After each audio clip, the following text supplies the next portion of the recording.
जय गौर श्री राधा रमणो विजयते। आज हम लोग अध्ययन करेंगे श्रीमद् भगवद गीता के अध्याय 9 के श्लोक संख्या 31 और 32 का। तो चलिए प्रारंभ करते हैं गीता के 9वें अध्याय का 31वां श्लोक। प्रम भवति धर्मात्मा शश्वच्छान्तिं निगच्छति कौन्तेय प्रतिजानीहि न मे भक्तः प्रणश्यति। आइए अब इसके शब्दार्थ को देखते हैं, फिर इसके अनुवाद को देखेंगे। इसका शब्दार्थ है क्षिप्रम अर्थात शीघ्रता से, भवति माने होवो या बन जाओ, धर्मात्मा अर्थात सदाचारी, शाश्वत शांतिम अर्थात स्थायी शांति, जो शाश्वत है, जो शांति कभी खत्म नहीं होती है, ऐसी शांति को शाश्वत शांति कहते हैं।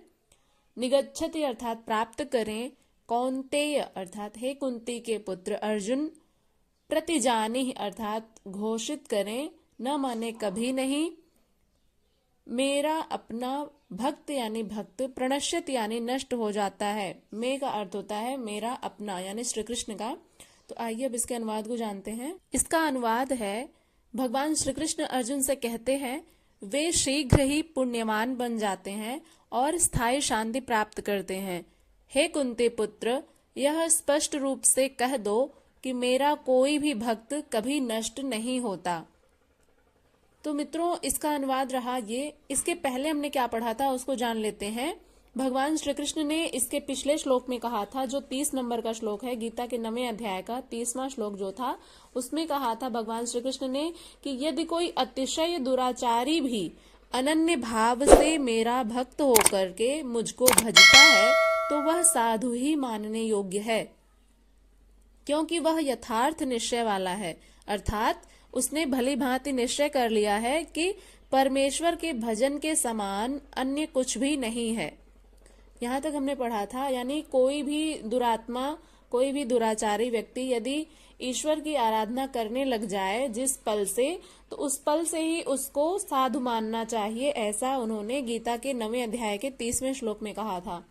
अब उन्होंने कहा है कि वह शीघ्र ही धर्मात्मा हो जाता है और सदा रहने वाली परम शांति को प्राप्त होता है। जो दुराचारी था, जो दुरात्मा था, वह जब भगवान का भजन करने लग जाता है तो क्या होता है कि वह शीघ्र ही धर्मात्मा हो जाता है और सदा रहने वाली परम शांति को प्राप्त होता है, यानी उसको मोक्ष भी मिल जाता है।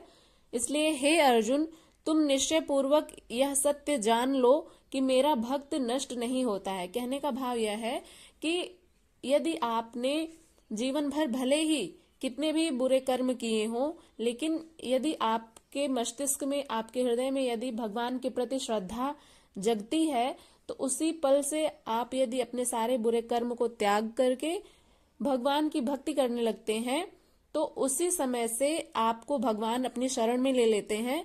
और उन्होंने कहा है गीता के 9वें अध्याय के 31वें श्लोक में कि हे अर्जुन, जो मेरा भक्त है वह कभी नष्ट नहीं होता है। इसलिए वह जो दुरात्मा था उसको दुरात्मा ना कह करके अब उसे साधु कहना चाहिए, क्योंकि उसने परमात्मा की शरण ले ली, उसने सही फैसला लिया है अपने जीवन में।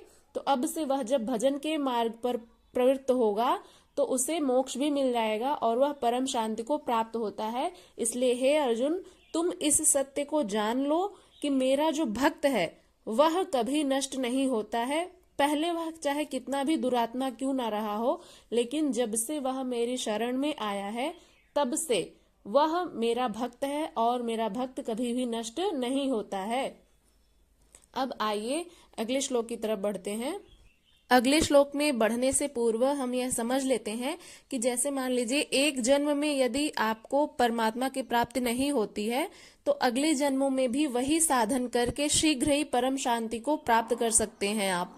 जैसे भगवान ने कहा है कि जब एक श्लोक आया था उसमें उन्होंने कहा था कि इस सृष्टि से लेकर के ब्रह्मलोक तक जन्म मरण का चक्र जो है वो चलता रहता है, लेकिन एकमात्र मेरा जो लोक है, गोलोक धाम, जहाँ पर भगवान श्री कृष्ण रहते हैं, उस धाम में जन्म मरण का कोई भी चक्र नहीं होता है। वहां जाकर मनुष्य को परम शांति मिलती है, उसे मोक्ष मिल जाता है। कहने का भाव यही था। तो अब यहाँ पर भगवान श्री कृष्ण कह रहे हैं कि यदि आपको एक जन्म में भगवान की प्राप्ति नहीं होती है, भगवत प्राप्ति नहीं होती है, तो आपको जो दूसरा जन्म मिला है उसमें आपको पूरी साधना करनी चाहिए, पूरे मनोयोग के साथ, आपको तत्परता के साथ भगवत प्राप्ति हेतु जो भी साधन है उनको करना चाहिए और अपनी आत्मा को परमात्मा में लगाना चाहिए ताकि आपको मोक्ष मिल सके। ऐसा उन्होंने गीता के 9वें अध्याय में बताया है। अब आइए अगले श्लोक की तरफ बढ़ते हैं। गीता के 9वें अध्याय का 32वां श्लोक है। अगला श्लोक है माम ही पार्थ व्यपाश्रित्य येऽपि स्युः पापयोनयः स्त्रियो वैश्यास्तथा शूद्रास्तेऽपि यान्ति पराम गतिम। आइए अब इसके शब्दार्थ को देखते हैं, फिर इसके अनुवाद को जानेंगे। इसका शब्दार्थ है माम अर्थात मुझ में यानी श्री कृष्ण में, ही अर्थात निश्चय ही, पार्थ यानी हे प्रथापुत्र अर्जुन, व्यपाश्रितः अर्थात शरण लेते हैं, ये माने जो, अपि माने भी, स्युः अर्थात हो सकते हैं, पाप योनयः अर्थात निम्न कुल के यानी पाप योनि के, स्त्रियाः अर्थात स्त्रियां, वैश्यः अर्थात जो व्यापारी लोग होते हैं, ब्राह्मण क्षत्रिय वैश्य शूद्र, इन 4 वर्गों में बटा है हमारा जो समाज है।